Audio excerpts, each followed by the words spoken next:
Hello everyone, আসসালামু আলাইকুম। Welcome back to my channel. কেমন আছো তোমরা? আশা করছি ভালো আছো। তোমরা দেখছি রোজা রান্নাঘর উইথ ব্লগ। প্রতিদিনের মতো আজ আবারও চলে এলাম তোমাদের মাঝে নতুন আরেকটি রেসিপি নিয়ে। আজকে আমার রেসিপি থাকছে আলু টমেটো দিয়ে কাতলা মাছের ঝোল। ভিডিওটি স্কিপ না করে শেষ পর্যন্ত দেখার অনুরোধ রইল। আশা করছি তোমাদের ভালো লাগবে। চলো তাহলে দেখে নেওয়া যাক আজকের রেসিপি।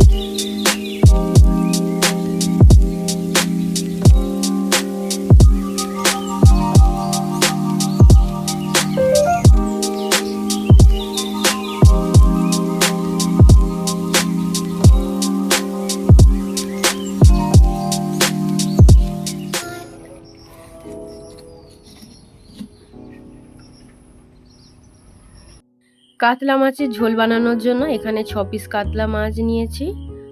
প্রথমে কেটে নেব আলু।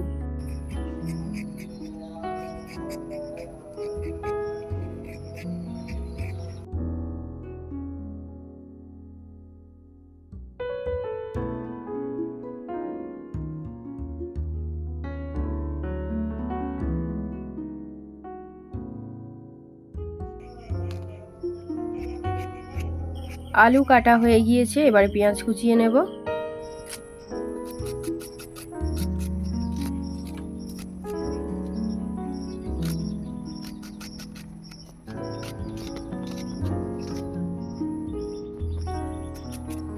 এবারে একটা টমেটো কেটে নেব।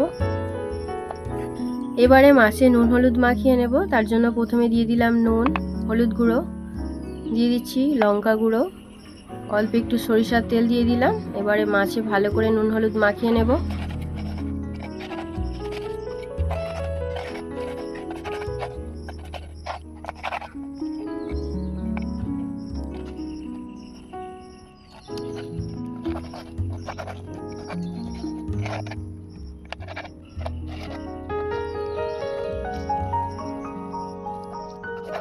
মাছে ভালো করে নুন হলুদ মাখিয়ে নেওয়া হয়ে গিয়েছে।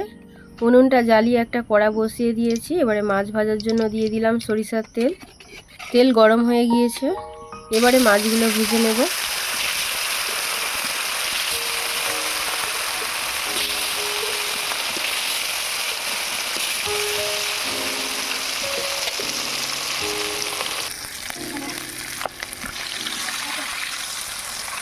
মাছগুলোর একটা সাইড ভাজা হয়ে গিয়েছে, আবারও একটা সাইড ভালো করে ভেজে নেব।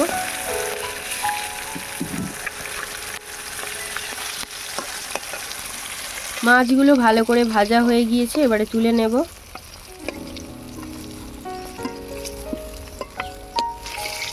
এবারে মাছের ঝোলটা বানিয়ে নেব। এই তেলের মধ্যে দিয়ে দিলাম পেঁয়াজ কুচি, দিয়ে দিচ্ছি রসুন বাটা। তোমরা চাইলে রসুন বাটাটা নাও দিতে পারো, তবে রসুন বাটাটা দিলে যে কোনো তরকারির স্বাদটা অনেক গুণ বেড়ে যায়। পেঁয়াজ রসুনটা ভাজা হয়ে গিয়েছে, এবারে দিয়ে দেবো ধনে পাতা আলু।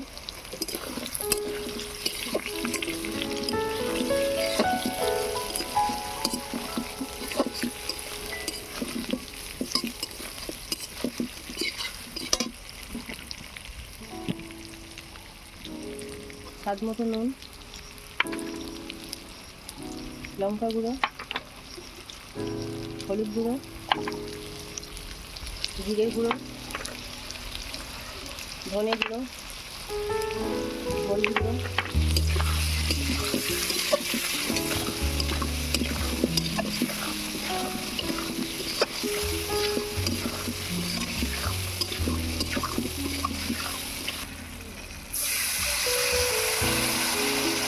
অল্প একটু জল দিয়ে দিয়েছি। এবার আলুটাকে কষিয়ে নেব।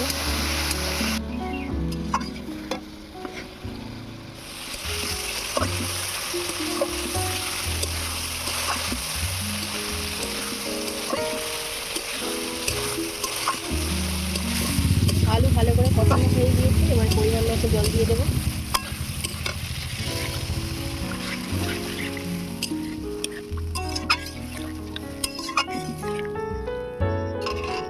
এবারে ঢাকা দিয়ে আলুটা সেদ্ধ করে নেব।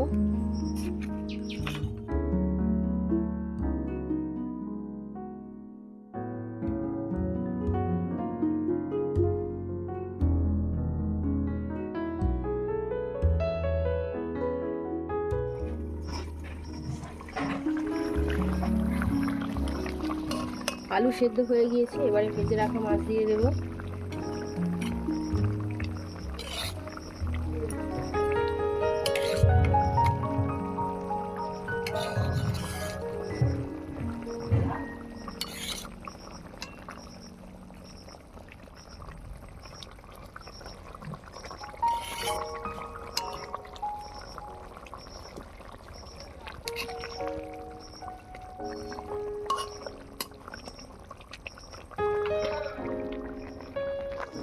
এবারে দিয়ে দিচ্ছি টমেটো কুচি।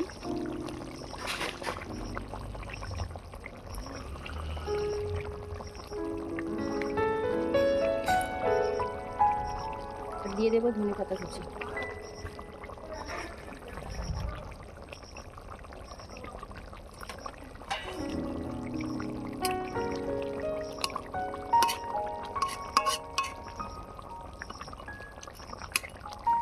ঢাকা দিয়ে আরো 2 মিনিট ফুটিয়ে নেব। তরকারি হয়ে গিয়েছে, এবারে নামিয়ে নেব।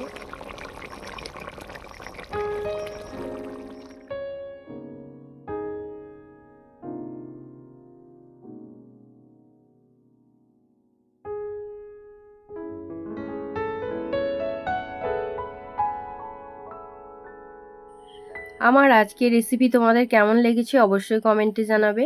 যদি আজকের রেসিপি ভালো লেগে থাকে বন্ধুদের সঙ্গে শেয়ার করো। দেখা হচ্ছে আবারও নেক্সট অন্য কোনো রেসিপির সাথে। ভালো থেকো, সুস্থ থেকো, পরিবারের খেয়াল রেখো। বাই, আল্লাহ হাফেজ।